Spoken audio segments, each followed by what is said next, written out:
सलाम अलैकुम भाई, क्या हाल है? ठीक है। ये खड़ी हूँ 60 बकरियाँ, ठीक है।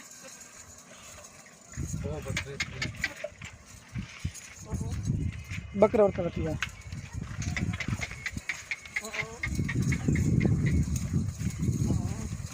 एक ये बकरा है भाई, वो भी बकरा वटिया काला।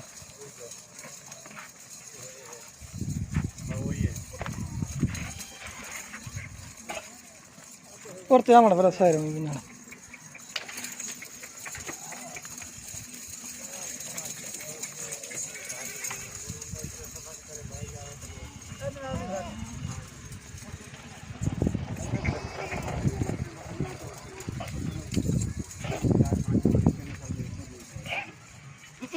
बंदा मंगता पैसे दिखाता हूँ।